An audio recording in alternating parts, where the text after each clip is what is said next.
السلام عليكم بنات، كيفاش عاملين؟ كنتمنى يلقاكم هذا الفيديو بخير وعافيه. ومرحبا بكم معايا في وصفه جديده. اليوم ان شاء الله غادي نشارك معكم لا طارت ديال عيد ميلاد.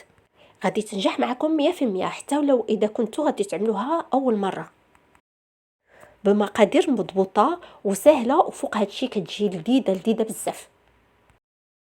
علاش غنشريوها من برا وحنا قادرين اننا نعملوها غير في الدار، بكيكه اسفنجيه وخفيفه. المقادير بالجرام غادي نخليهم في صندوق الوصف. ان شاء الله غادي نبداو الوصفه مع الطريقه. غادي نجهز المقادير اللي غادي نعملو في الكيكه. غادي نعبر 200 غرام ديال السكر. من بعد غادي نحتاج 300 غرام ديال الطحين. الدقيق ديال الكيكه ضروري يتغربل. وغادي نعبر 300 غرام ديال الطحين.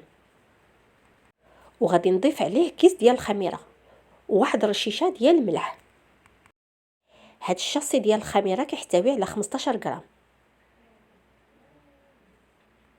غادي نخلط الدقيق مع الخميره مع الملح وغادي نحطهم جانبا حتى نحتاجو. غادي نعبر 200 غرام ديال الزبده، اللي انا استعملت هنايا الزبده ديال المارغرين. الزبده هنايا غادي تكون بدرجه الحراره ديال المطبخ. وحتى البيض اللي غادي نحتاجوه في هذه الكيكه والحليب غادي نخرجوهم على بكري من الثلاجه. هنايا بديت كنخلط الزبده مع السكر، خلطتهم مزيان حتى ندمجوا داب السكر والزبده. من بعد غادي نضيف البيض تدريجيا، بيضه بيضه. غادي ننزل البيضه وغادي نخلط وحتى تذوب تماما البيضه الاولانيه. من بعد غنضيف الثانيه والثالثه والرابعه كيف ما هو موضح في الفيديو البنات. كيف ما شفتوا بيضه وكنخلط عاود بيضه وكنخلط حتى كنكمل البيض ديالي كامل. هاد المرحله ضروريه البنات باش كيجينا الكيك اسفنجي. قبل ما ننسى البنات نذكركم بعمل اعجاب للفيديو والاشتراك في القناه، وتبارطاجيو هاد الفيديوهات مع الاصدقاء والاحباب ديالكم، وكاملين نتعلموا نعملوا الحلويات والطورطات في الديور ديالنا ونفرحوا وليداتنا وكيتقاموا رخاصين واقتصاديين. وفوق هادشي كيجيو لذاذ بزاف. ضفت على الخليط ملعقه صغيره ديال فانيليا سائله.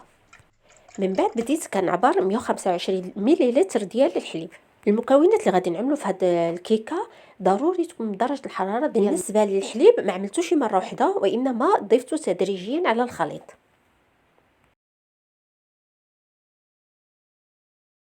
بقات لي اخر حاجه هي الدقيق. كيف ما شفتوا ضفته تدريجيا حتى كملت 300 غرام كامله. في المرحله هذه انا شعلت الفران باش يسخن، على الاقل خصو يسخن مده ديال 4 ساعات قبل ما ندخلو الكيك. درجه الحراره 170. بالنسبه اللي عنده الفران ضد الضوء ندخل الكيكه كنشعلو من فوق من تحت. اما الفران العادي ديال الغاز غادي ندخلو الكيكه نشعلو لها من تحت حتى كطيب. ديك الساعه الا بقات خصها عيشويش من فوقين، ديك الساعه كنفتحوا لها واحد 5 دقائق من فوق. الخليط قسمته على قسمين، واحد غادي نعمل له اللون الاخضر والثاني غادي نعمل له اللون الاحمر. غادي نحاول نخلط وندخل اللون، ولكن غير بشويه. انا هنايا مسرعه الفيديو باش ما نطولش عليكم الفيديو، ولكن غير بشويه، غير من فوق لتحت باش الكيك ديالنا ما يهبطش. عملت هذا الخليط في المول بعد ما دهنته بشويه ديال الزبده. غادي ندير واحد جوج ضربات فوق سطح العمل باش يخرجوا داك الفقاعات، وفي نفس الوقت الوجه ديالو يتساوى. الخليط الثاني غادي نضيف له ملون غذائي باللون الاحمر. بالنسبه للكميه غادي تكون قد انا عبرت الكميه الاولى وعبرت الكميه الثانيه باش ما يجيش شي وحده كبيره وحده صغيره. كندخل هاد الكولور تدريجيا غير بشويه باش باش الكيكه ديالنا ما تهبطش. جاني الكولور ديالها شويه مفتوح، من بعد يطلع واحد شويش باش يجي يعني الخضار والحمار باينين. بقيت كنزيد شويه بشويه حتى وصلت لديك اللون اللي خصني انا. بالنسبه للون كل واحد على حسب الذوق ديالو. بالنسبه للاولاد الصغارين كيعجبهم يكون ديك الالوان واضحين وباينين. صافي عملتها هي عاود في المول. المول كان مدهون بالزبده ودخلتهم بجوج بهم للفران. المده ديال الطياب كانت 37 دقيقه. خليتهم حتى بردوا مزيان، ديك الساعه قسمتهم على جوج. انا دائما كنعملها بالليل وحتى من الصباح عاد كنزوقها. ملي كتكون يلا خرجت من الفران كتكون خفيفه بزاف وتقدر تهرسنا. جبت 500 غرام ديال كريمه سائله. هاد الكريمه ضروري تكون بارده مزيان. انا دخلتها الفريغو واحد نص ساعه. اذا ما كانتش بنات مبرده مزيان ما غتبغيش تطلع، ما غتبغيش تتماسك. بديت كنخفق فيها تقريبا من 10 دقائق حتى من ربع ساعه. غير بدات كتماسك شويه ضفت عليها 100 غرام ديال السكر. السكر حبيبات ماشي كلاصي. صافي وكملت على الخفق حتى تماسكت مزيان.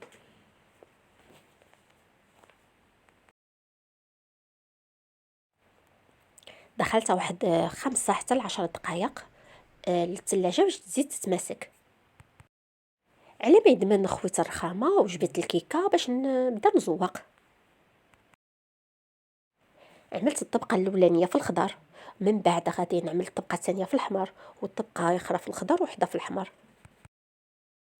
صافي من بعد بديت كنفزك الطبقه الاولانيه فزكتها بالسيرو. السيرو عباره عن كاس كبير ديال الماء، كاس الا ربع ديال السكر، نص د العصير د الليمونه. غادي نخليوها فوق النار 10 دقائق 10 دقائق.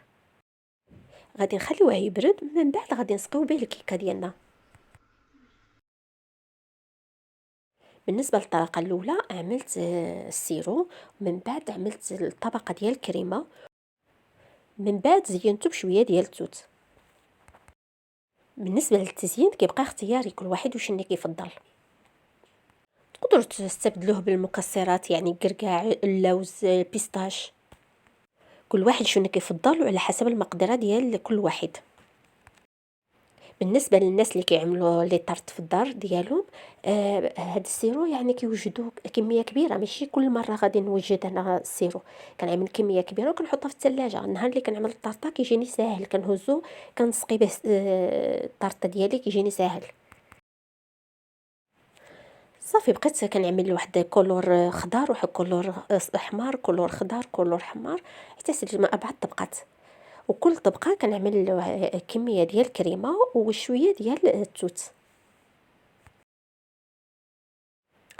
ما نقولكمش البنات الوليدات الصغارين ملي كيكونوا كنعملوا لهم هاد الحليوات وهاد لي طارت في الدار شحال كيفرحوا. بقات لي اخر طبقه ضفتها، ومهم عملت لها ديك السيرو ديالها. كل ما تشربت السيرو كل ما كتجي فازقه وكيجي الطعم ديالها مزيون. بالنسبه للكريمه نص كيلو جاتني هي هذيك. وقبل ما نبدا نزينها غادي نقسمها على جوج باش تقدني. النص كنعملو في الحشوات، يعني كنعمر به الداخل، والنصف الاخر هو اللي كنعمل به اللي كنزين به من على برا. عملت له واحد الطبقه خفيفه في الاول باش كتشبر مزيان، وباش ملي نعمل الطبقه الثانيه دغيا كطلع لي. حاولت انني ندورها كامله ونسويها كامله من الجوانب. خص غير شويه الخطر وشويه الصبر. كنتمنى البنات تجربوا هاد لاطارت، ما كاينش اسهل منها. نفس المقادير ديال الكيكه، من بعد كتبقاو تنوعوا في التزيين ديالها. بعد ما بردت وخليتها تشبر مزيان، من بعد صافي دابا بديت كنعمل لها الطبقه الثانيه. عملتها في هذا الجيب الحلواني باش تسهل عليا نوزعها بطريقه متساويه.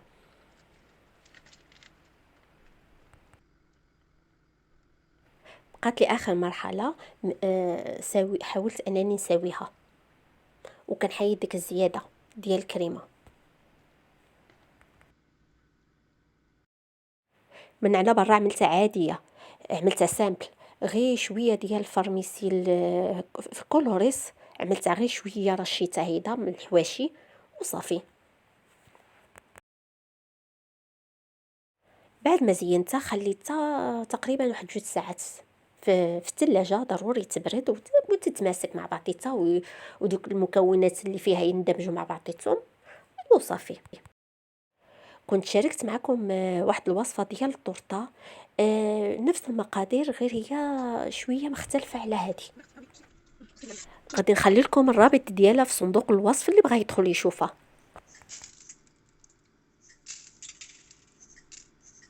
بقات لي غير اللمسات النهائيه. ايوا وصافي، من بعد غادي ندخلها للثلاجه، ما حتىش نقول لكم المذاق ديالها كيفاش جات في حاله بحال اللي شريتيها من على برا. اللي وصل معايا حتى لهاد اللحظه هذه، غادي نذكركم بعمل لايك للفيديو واشتراك في القناه وتبارطاجيو. وكنتمنى منكم تتابعوني على الانستغرام وعلى الفيسبوك وعلى كواي، وغادي تلقاو ان شاء الله جميع الروابط في صندوق الوصف. تما كنحط الوصفات ديالي كلها مختصره. غادي نكون وصلت معكم لنهايه الفيديو، ونتمنى الفيديو يكون نال اعجابكم والوصفه تعجبكم وتحاولوا انكم تطبقوها. ودمتم في رعايه الله، ونتلاقاو في فيديو قادم ان شاء الله.